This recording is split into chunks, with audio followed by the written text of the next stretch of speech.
Hi, Dennis Weiss, Eagle Communications, here with Steve Schwarting. So you used to be my doctor, now you're my train engineer, conductor, mechanic, volunteer, all-around kind of guy. In between there, you were the county coroner for a long time. Solid citizen of Abilene forever. Tried to be. Yeah, okay. So that's your introduction. Okay. And before I start asking you questions, can I tell you a story? You bet. Go ahead. Okay. So to prepare for these discussions today about the Justice Center, the sheriff and Brad Hammond told me they'd been contacted by somebody who wanted their story told but didn't want to sit there. Okay. So I sat down just a little minute ago and listened to the story, and it's a story of a victim in the hallway upstairs where the perpetrator is walking by, and it's a story of the forced proximity of the design of our courthouse and courtrooms the way it is today. You know, it's one thing for Brad and Gareth to sit here and talk about the facts of those issues.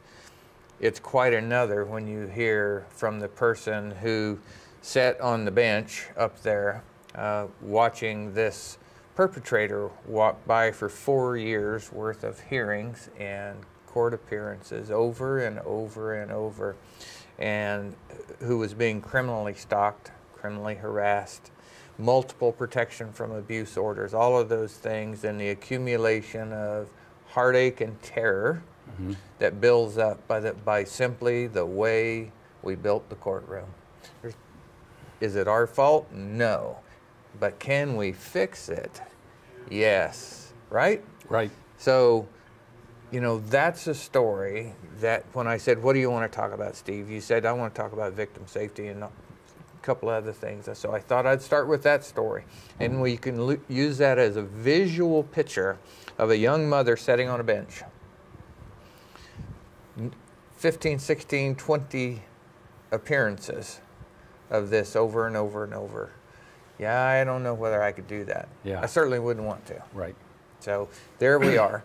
The new Justice Center is specifically designed to separate victims from perpetrators to the fullest extent of the law. The victim has a right to face his accuser, but that does not mean nose to nose, face to face, over and over in a public hallway. Right.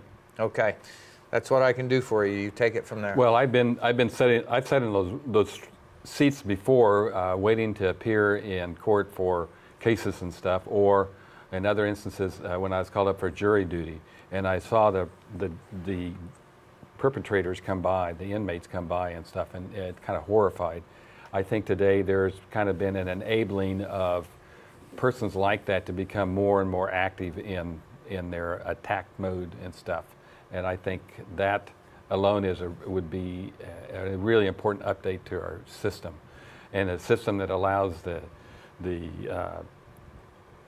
perpetrators to be kept isolated, but also allow the judges to come in a secure way. There's just too many guns and too much violence like that in our country right now. I've been in the jail as a physician and stuff, visiting patients and things. It's abhorrent to me that the one woman's cell of 6 usually has 8 people in it. They're sleeping on the floor and stuff. The mixture of the different types of inmates, from the very violent, severe criminals to those that have more low-key offenses and stuff, but have to spend a little bit of time in jail. I think that needs to be updated. And I think that the physical condition of the jail, the plumbing, the electricity and stuff like that needs to be updated. I know the rest of the building, I saw a picture today of the plumbing that has failed over the Register of Deeds. How many other places in the building might be like that, we don't know. I mean, nobody has a way of knowing. Right. And I think that needs to have some time to be updated and stuff. I don't look upon the plan as being an extensive plan. I think it meets the needs of the community now, and it should be for a long time. I was pleased, very pleased, when I looked at the information today that the county shared that it won't increase the taxes. This is not an increased tax situation. Mm-hmm. It's using authority that's already been placed there, that's been in place since 2014, I believe, But as far as increase of tax to meet the obligation for this, that doesn't happen.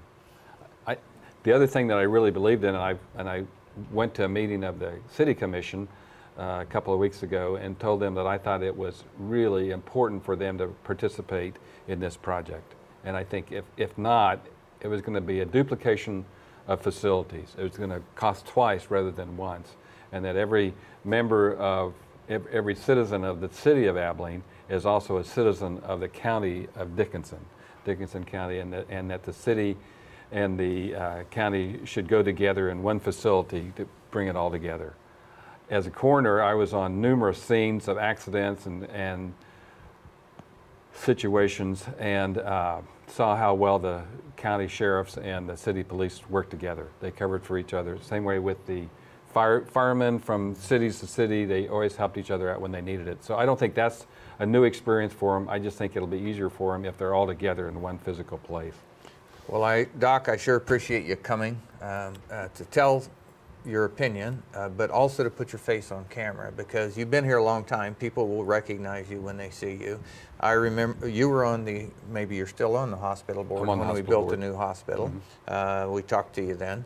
I saw your name on 100 emails during the school citizens mm-hmm. committee session.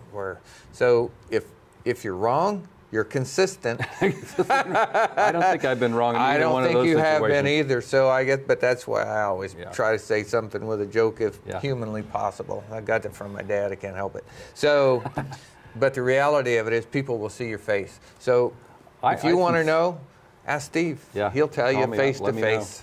I'd like to share the information with you, what I gleaned. Thanks for coming. You're welcome. Be careful on that steam engine. Sit still. Don't leave. We're not done. We have to sign off. You can't just get up and leave. You don't run the show here. It's been it's going to be a long 4th of July weekend. We've got 4 days that we're doing runs. We'll get signed off and then you can leave. Hey, Steve Schwarting, Dennis Suisse. Have a great day.